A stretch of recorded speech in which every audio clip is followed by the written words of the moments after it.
ನಮಸ್ತೆ ಎಲ್ಲರಿಗೂ, ಹೇಗಿದ್ದೀರಾ ಫ್ರೆಂಡ್ಸ್? ಐ ಥಿಂಕ್ ಎಲ್ಲರೂ ಚೆನ್ನಾಗಿದ್ದೀರಾ ಅಂತ ಅನ್ಕೊಂಡಿದ್ದೀನಿ. Welcome back to our channel. ಇನ್ನು ಯಾರಾದರೂ ನನ್ನ ಚಾನಲ್ನ ಸಬ್ಸ್ಕ್ರೈಬ್ ಮಾಡದೆ ನೋಡ್ತಾ ಇದ್ರೆ ಸಬ್ಸ್ಕ್ರೈಬ್ ಮಾಡಿಕೊಂಡು ಸಪೋರ್ಟ್ ಮಾಡಿ ಅಂತ ಕೇಳ್ಕೊಳ್ತೀನಿ.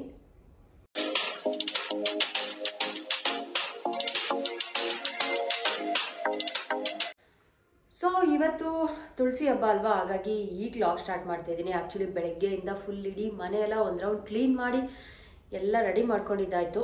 ಸೊ ಇಷ್ಟೊತ್ತಾಯಿತು ಕೆಲಸ ಮಾಡಿ ಮುಗಿಸಿ ಒಂದು ಸ್ವಲ್ಪ ರೆಡಿ ಮಾಡ್ಕೊಳ್ಳೋಣ, ತುಳಸಿಗೆಲ್ಲ ಇಡೋದಕ್ಕೂ ರೆಡಿ ಮಾಡ್ಕೊಳ್ಳೋಣ ಅಂತ ಈಗ ವ್ಲಾಗ್ ಸ್ಟಾರ್ಟ್ ಮಾಡ್ತಾ ಇದ್ದೀನಿ.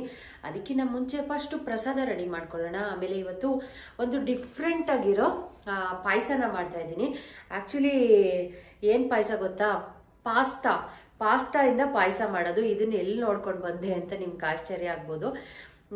ಮೊನ್ನೆ ಹಾಸನಿಗೆ ಒಂದು ಮದುವೆಗೆ ಹೋಗಿದ್ವಲ್ಲ, ನಮ್ಮ ಅಣ್ಣನ ಮಗಳದು, ಅಲ್ಲಿ ಪಾಸ್ತಾದಿಂದ ಪಾಯಸ ಮಾಡಿದ್ರು. ಸೊ ಅದು ಬೆಲ್ಲನ ಯೂಸ್ ಮಾಡ್ಕೊಂಡು ಮಾಡಿದ್ರು. ಸಖತ್ತಾಗಿತ್ತು.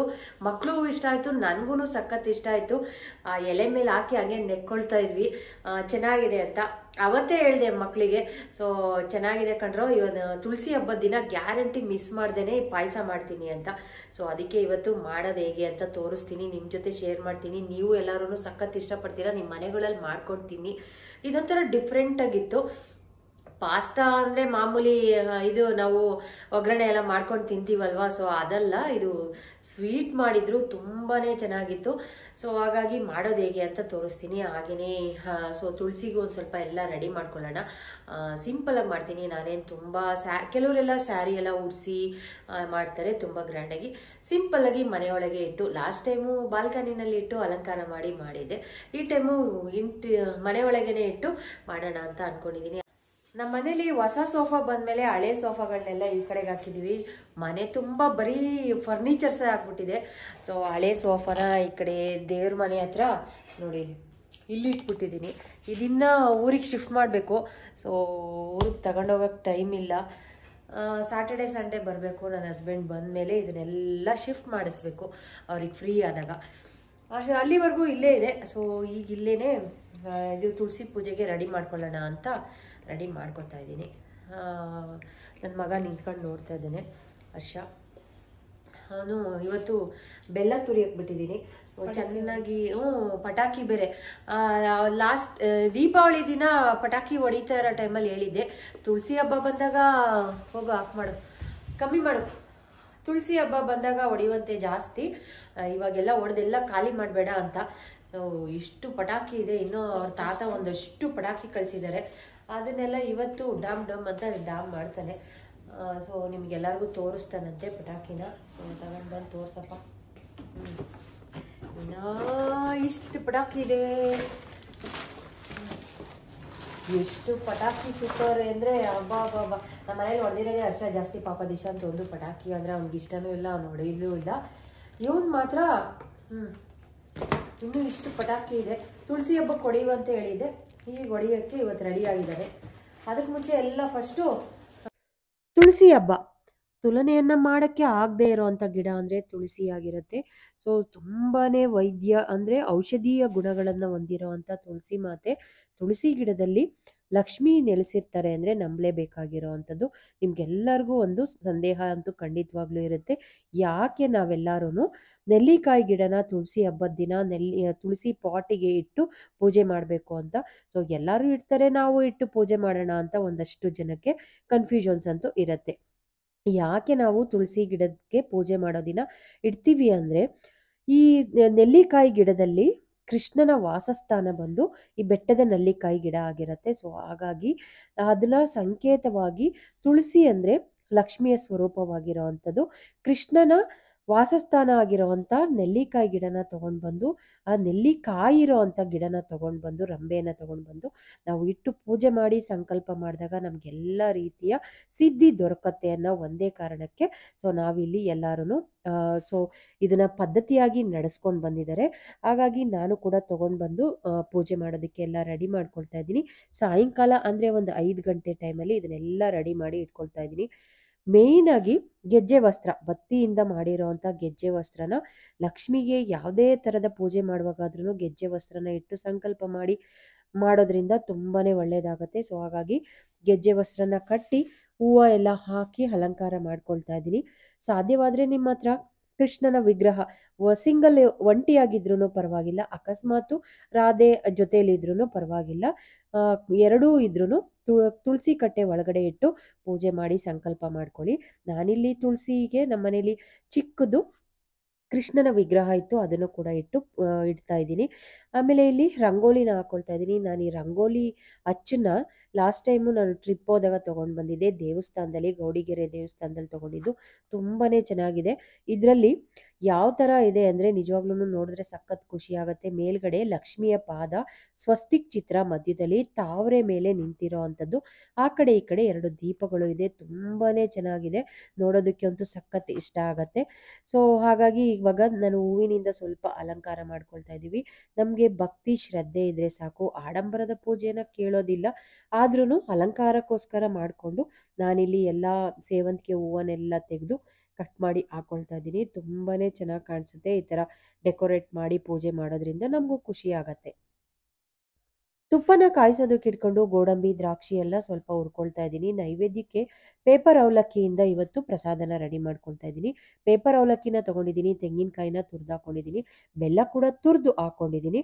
ಸೊ ಇದು ಪೇಪರ್ ಅವಲಕ್ಕಿಯಿಂದ ಪ್ರಸಾದ ನೈವೇದ್ಯ ಮಾಡಿಟ್ರೆ ತುಂಬಾನೇ ಒಳ್ಳೆಯದು.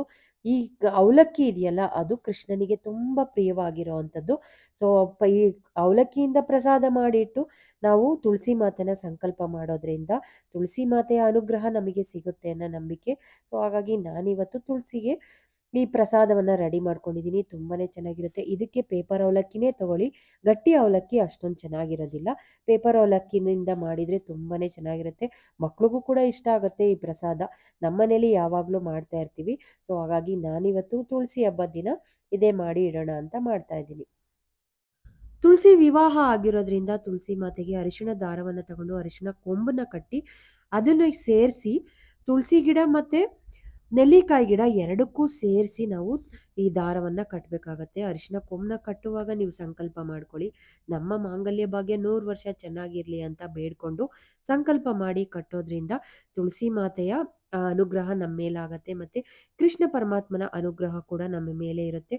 ಹಾಗಾಗಿ ಸಂಕಲ್ಪ ಮಾಡಿ ಬೇಡ್ಕೊಂಡು ನೀವು ಕಟ್ಟುವಾಗ ಮನಸ್ಸಿನಲ್ಲಿ ನಿಮ್ಮ ಪತಿದೇವರನ್ನ ನೆನೆಸ್ಕೊಂಡು ಕಟ್ಟಿ. ಅದಕ್ಕೆ 5 ನೆಲ್ಲಿಕಾಯಿನ ತಗೊಂಡು ಬಂದಿದ್ದೆ. ಮೇಲ್ಗಡೆ ಸ್ವಲ್ಪ ಕಟ್ ಮಾಡಿ ಅದ್ರ ಮೇಲ್ಗಡೆ ತುಪ್ಪದ ಬತ್ತಿನ ಇಟ್ಟಿದ್ದೀನಿ. ಮಣ್ಣಿನ ದೀಪದೊಳಗಡೆ ಅದನ್ನ ಇಟ್ಕೊಂಡಿದ್ದೀನಿ. ಸಣ್ಣ ಸಣ್ಣ ಮಣ್ಣಿನ ದೀಪ ಇದೆ, ಅದ್ರೊಳಗಡೆ ಇಟ್ಟು ಇವಾಗ ನಾನು ಹಚ್ಕೊಳ್ತಾ ಇದ್ದೀನಿ. 5 ದೀಪದಿಂದ ಇವತ್ತು ತುಪ್ಪದ ಆರತಿನ ಮಾಡ್ತಾ ಇದ್ದೀನಿ. ತುಳಸಿ ಗಿಡಕ್ಕೆ ಮೇಲಿಂದ ಕೆಳಗ್ ತನಕ ಈ ಥರ ಸುತ್ತಾಕ್ಸಿ ಆಮೇಲೆ ಮೇಲಿಂದ ಕೆಳಗ್ ತನಕ ಆರತಿನ ಮಾಡಿ ಸಂಕಲ್ಪ ಮಾಡಿ ಪೂಜೆ ಮಾಡ್ತಾ ಇದ್ದೀನಿ. ಈ ಥರ ನೆಲ್ಲಿಕಾಯಿ ಗಿಡದಿಂದಲೇ ನೆಲ್ಲಿಕಾಯಿಯಿಂದನೇ ತುಪ್ಪದ ಆರತಿನ ಮಾಡಿದ್ರೆ ತುಂಬಾನೇ ಒಳ್ಳೆಯದು. ಸೊ ಹಾಗಾಗಿ ನಾನು ಕೂಡ ಇದನ್ನ ಮಾಡಿ ಸಂಕಲ್ಪ ಮಾಡಿ ಪೂಜೆ ಎಲ್ಲ ಮಾಡಿದಾದ್ಮೇಲೆ ದೇವ್ರ ಮುಂದೆ ನಮಸ್ಕಾರ ಮಾಡ್ಕೊಂಡೆ. ನಾವು ಯಾವುದೇ ರೀತಿಯ ಪೂಜೆಗಳನ್ನ ಮಾಡಿದ್ರೂ ಒಂದು 2-3 ಜನಕ್ಕೆ ಮುತ್ತೈದೆಯರಿಗೆ ಅರಿಶಿಣ ಕುಂಕುಮ ತಾಂಬೂಲವನ್ನು ಕೊಟ್ಟರೆ ನಾವು ಮಾಡಿರೋವಂಥ ಪೂಜೆ ಸಾರ್ಥಕ ಆಗುತ್ತಂತೆ. ಸೊ ಅದು ಯಾವುದೇ ಪೂಜೆ ಆಗಿದ್ರೂ ಅಷ್ಟೇ. ಹಾಗಾಗಿ ನಾನು ಕೂಡ ಒಂದು 2-3 ಜನಕ್ಕೆ ಕುಂಕುಮ ಕರೆದಿದ್ದೆ. ಇವ್ರು ನನ್ನ ಫ್ರೆಂಡ್ ಮಂಜು ಅಂತ ಪಕ್ಕದ ಮನೆಯವರು, ಅವರು ಬಂದು ಕುಂಕುಮ ಎಲ್ಲ ತಗೊಂಡ್ರು. ಮಕ್ಕಳಿಗೆ ತೀರ್ಥ, ತೆಂಗಿನಕಾಯಿ ಹೊಡೆದಿರೋ ತೀರ್ಥನ ಕೊಟ್ಟೆ. ಸೊ ಪ್ರಸಾದ ತೀರ್ಥ ಎಲ್ಲ ತಗೊಂಡ್ರು ಮಕ್ಕಳು ಕೂಡ. ನಮ್ಮನೆಯ ತುಳಸಿ ಪೂಜೆ ಇದಾಗಿರತ್ತೆ. ಸೊ ಸಿಂಪಲ್ ಆಗಿ ಮನೆ ಒಳಗಡೆನೆ ಇಟ್ಟು ಈ ವರ್ಷ ಪೂಜೆ ಮಾಡ್ತಾ ಇದ್ದೀನಿ. ಸೊ ನಮ್ಮನೆ ದೇವ್ರ ಮನೆ ಸ್ಟೆಪ್ಸ್ ಇರೋದ್ರಿಂದ ದೇವ್ರ ಮನೆ ಮುಂಭಾಗದಲ್ಲಿ ಸ್ಟೆಪ್ಸ್ ಮೇಲೆ ಇಟ್ಟು ಅಲಂಕಾರ ಮಾಡಿ ಪೂಜೆ ಮಾಡ್ಕೊಳ್ತಾ ಇದ್ದೀನಿ. ಈ ಸ್ವಸ್ತಿಕ್ ಚಿತ್ರ ಇರೋ ಲಕ್ಷ್ಮೀ ಪಾದ ಇರೋವಂಥದ್ದು, ದೀಪಗಳಿರೋವಂಥ ರಂಗೋಲಿ ಅಚ್ಚನ್ನ ತೊಗೊಂಡು ಬಂದಿದ್ದೆ ನಾನು ಲಾಸ್ಟ್ ವೀಕ್ ದೇವಸ್ಥಾನಕ್ಕೆ ಹೋದಾಗ. ಅದಂತೂ ತುಂಬಾ ಇಷ್ಟ ಆಯಿತು, ಚೆನ್ನಾಗಿ ಕಾಣಿಸ್ತಾ ಇತ್ತು.